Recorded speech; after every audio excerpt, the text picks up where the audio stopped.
Okay, let's see if this wakes up my cat. This video is just looking at how looking at a newspaper, one could move forward with deducing further into a crime. What observations one could pull from a newspaper, limitations of a newspaper, and potential next steps. It's also just kind of a fun little skit I did with me and my doppelganger from a different timeline. Now there's small parts where you'll see the timelines overlap, and so the space-time continuum has some ripple effect. And partway through the video, I had to, in order to counteract this time-space continuum disconnect, I had to change my editing process. So you'll see an editing process change partway through the video.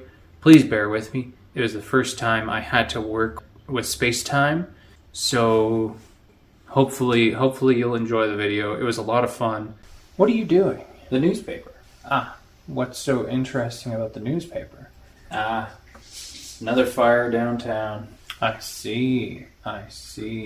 Tell me about the fires downtown. Well, you see, our brewery burnt down on the 5th, and then on the 28th, our long-standing bottle depot burnt down. And they suspect it's arson.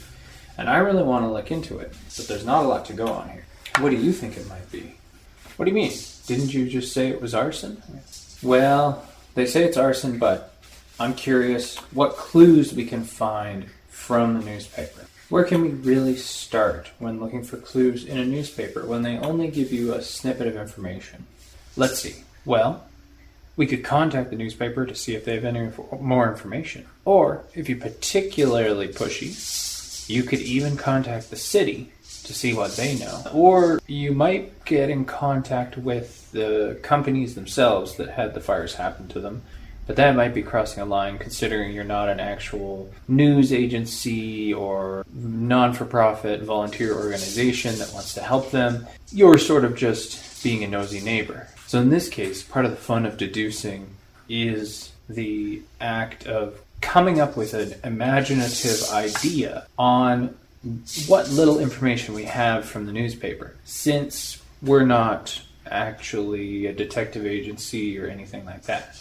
You make a good point. While it would be fun to look into this seriously and start calling people, which is what we could do if we were like a business or something like that, we really have limited resources here. We can go onto Google and see what some people think. Maybe we could look into the history of these two buildings in particular, and that might give us some clues. And we might look into the history of arson in general and see what are some common themes amongst arson cases. But that wouldn't necessarily solve this case. It would be a good place to start, though. Just so, public record is a good place to start.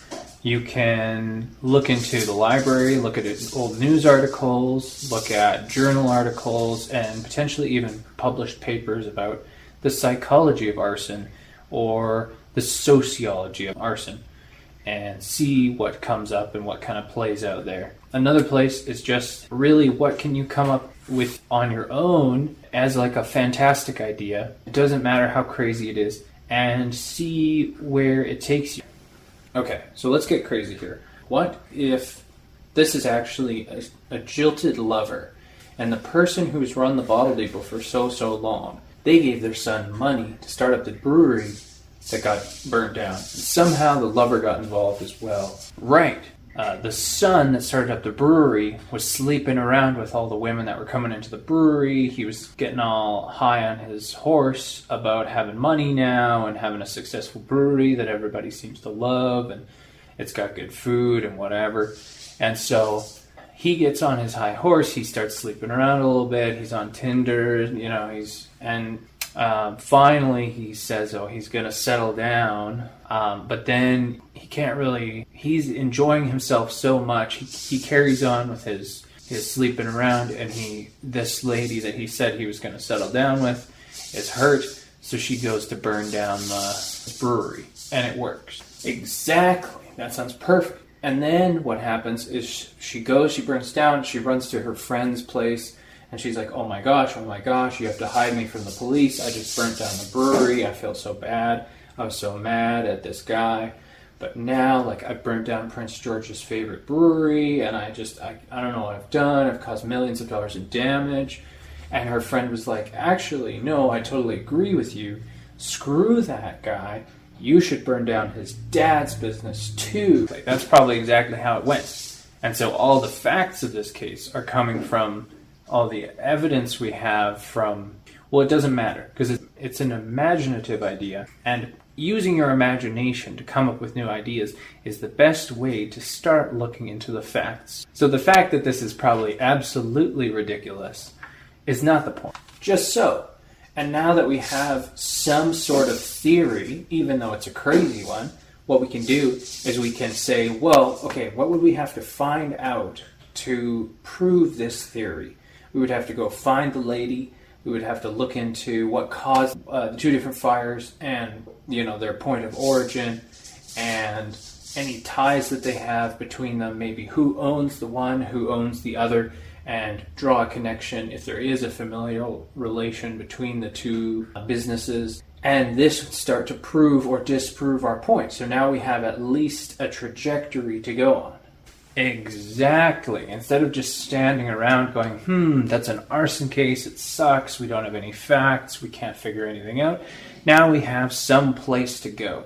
We can look into the ownership of the two businesses, how long both of them have been around, if it's plausible that one was even connected with the other in any real way, and, is there even a drug problem in Prince George? Really? Right on, that sounds perfect. Let's head to the library right now and figure this out. Let's go! Thanks to everybody who took the time to watch all the way through. I appreciate it. This was a lot of fun to do.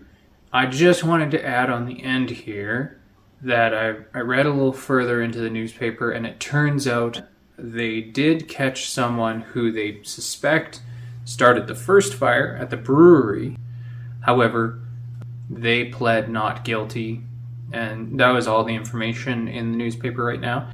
So they have someone in custody, but they're pleading not guilty.